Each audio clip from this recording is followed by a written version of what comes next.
So I've had a lot of requests over the last several months to do a top mobile and Android MMORPGs video. The mobile gaming market is growing at an unprecedented rate, faster than any other gaming platform has in the past. This could be because mobile games are more accessible, being able to take them out with you on the bus, while you're at work, to school, when you're spending your alone time on the toilet. Oh, that last one's just me? It could be that there are just a significantly larger amount of games made for mobile devices these days. They're cheaper, they're easier to create, and faster to push out. This ultimately results in a faster return on investment, and you know how money-hungry companies get. Especially Eastern ones, where the majority of mobile MMORPGs originate from. So with this in mind, I deemed now, after reaching 100,000 subscribers, as appropriate a time as any to make a compilation of the best mobile and Android MMORPGs on the market.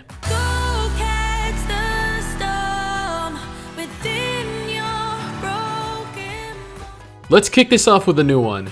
Alchemia Story is a newly released anime-inspired MMORPG released in July 2018 by Asobimo.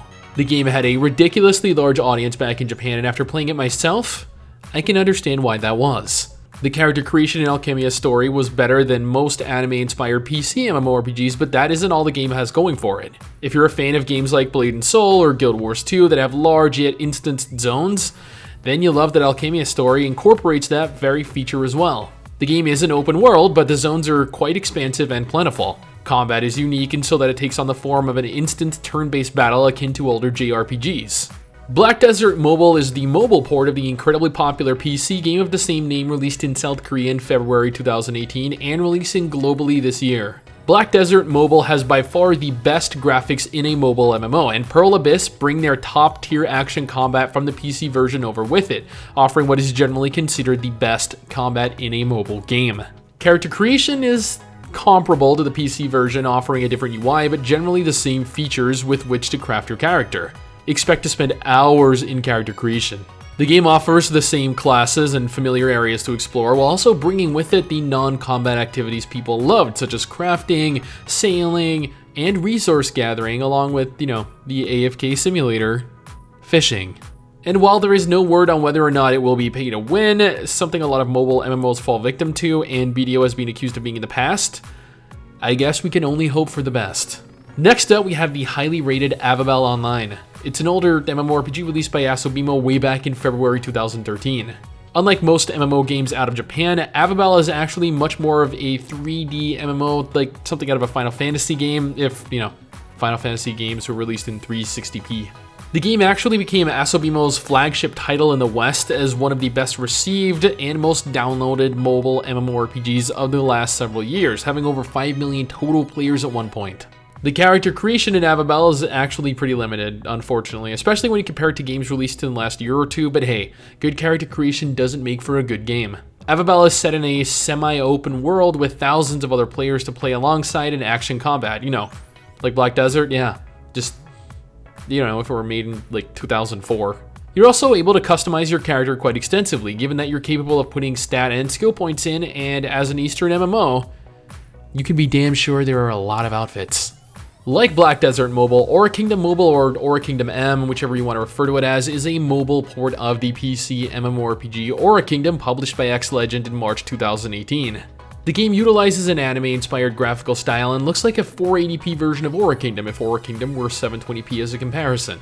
Aura Kingdom M is touted as being a full-fledged MMORPG, stating that they have everything you're looking for in an MMORPG, such as classes, talent trees, instances, mounts, crafting, PvP, and more packed into a mobile game.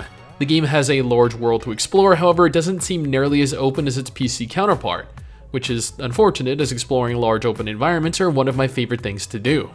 Character creation is also more limiting than its PC version as well, giving you a reduced amount of customization options, but that doesn't mean that it doesn't offer you much in the way of customization. They're just locked behind earning them in-game and through the cash shop.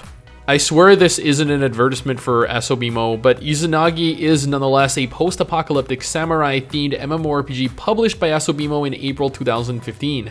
Its graphical style is reminiscent of Avabel, a 3D MMO, not anime-inspired like most of Asobimo's games, but the designer is actually the very same guy that designed Afro Samurai, and it shows.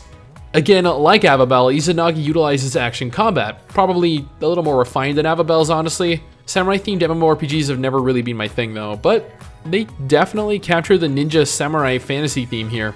Character creation is rather limited, just like in Avabel. Additionally, the game, like Alchemia Story, has large instanced zones that are separated by loading screens, which isn't a problem. Loading screens help mobile MMOs load faster after all. Its population isn't as large as half the other games listed here, but that is because Izanagi is more of a niche MMORPG. I know, Dragon Nest Mobile has yet to officially release in the West yet, but it does have an expected release date for 2018, maybe 2019 at the latest. So with that in mind, I believe this is worth mentioning, if even just so people are made aware of it. What is known about Dragon Nest Mobile thus far is that it is an upcoming free-to-play 3D mobile action MMORPG that ports over pretty much everything from Dragon Nest's PC version.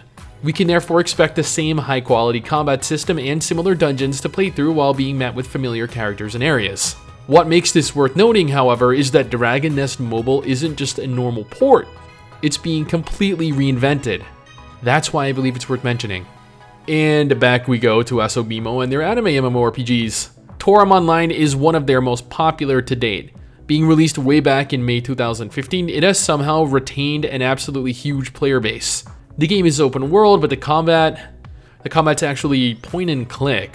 This makes it a little difficult and cumbersome, but it's a combat style I've never really made use of. Character creation is actually quite expansive, giving you access to a large amount of hair customizability, much more than is traditionally found in mobile or even PC MMORPGs. Graphically, Toram is probably the next best looking after Alchemia Story in terms of mobile anime MMOs. Additionally, unlike most MMORPGs, Toram doesn't really present players with the option to choose a class. You're given access to various weapon types and you choose how you want to play. That's it. Toram is probably one of the better mobile MMOs out there if just for the character customization alone. I had to list this here because I am a huge fan of Sword Art, and we as an MMO community have VR MMOs to look forward to in the future. So naturally, any sane person would include Sword Art in their list, right? Sword Art Online Integral Factor was published by Bandai Namco in March 2018 and is an instanced anime-inspired mobile MMORPG adapted from the novels and anime series. Character creation wasn't bad, granted it's no South Korean MMO character creator, but we were able to customize a pretty good looking character. The game is instanced off, much like pretty much every other mobile MMORPG listed here, but that doesn't detract from a game that just feels like you're playing the anime itself. Graphically, Integral Factor may be one of the best looking Japanese mobile MMORPGs released to date. It also features action combat, and it's quite good even. You have hundreds of skills and actual weapon proficiency to make combat worth more than just grinding for the sake of grinding. This one is actually rather unique. Stellacept Online is another Asobimo MMORPG, but it's actually inspired by what seems to be Phantasy Star Online. The resemblances are actually uncanny. Stellacept Online was released in July 2015, so back when Toram was released, but doesn't unfortunately look nearly as good. At least, speaking for the terrain. Character models, on the other hand, look alright. Graphically, for a mobile game, Stellacept looks great. Its graphics are pretty high quality, it's completely 3D, and it's set in an open world. Like Toram, it also features point-and-click combat though, which I know can be somewhat of a burden to players. Character creation was pretty well done as well, offering quite a selection to choose between to customize your character. Stellacept is probably the only sci-fi MMORPG on mobile devices that is active and is worth playing in any capacity. Crusaders of Light is a 3D mobile MMORPG published by NetEase in April 2017. It had a Steam launch recently where they overhauled a few things, but the mobile version is where the game excels. Graphically, Crusaders of Light looks fantastic. There aren't really too many mobile MMORPGs that look as good as it does. Unfortunately, there doesn't really seem to be any form of character creation in the game, although I have seen people with different outfits on, so I believe there is some form of customization in game. The combat is action combat and probably has some of the best action combat for a mobile MMORPG at that. I mean, not up to par with something like Black Desert, sure, but a solid second, maybe third best in this list. It is definitely more limiting than most mobile MMOs in this list, but the fact that the game is inspired by World of Warcraft and it looks like this, man, it's worthy of being in any top 10 mobile games list. Now, we all have our own opinions on what game is best, and you're welcome to that opinion. That is why I opted not to number any of these games, because honestly, what is best for me isn't necessarily best for you, and it would be arrogant and just asinine of me to assume my opinion is any more valid than yours. With that being said, this video is my opinion in its entirety, so while you're welcome to disagree with what games should be listed here, please remember that at the end of the day, it is only my opinion. Now, What mobile MMORPGs are you playing, and what do you find to be the best? Was it something I listed, or was it something I missed? Let me know in the comments below, as I would love to find out. And that is a wrap. I look forward to seeing you all next time. Peace. Thank you for sitting through my top mobile and Android MMORPGs video. If you enjoyed it, consider subscribing to my channel over here, checking out another video, or following me on Twitter at ByteSticks to just chat or hang out.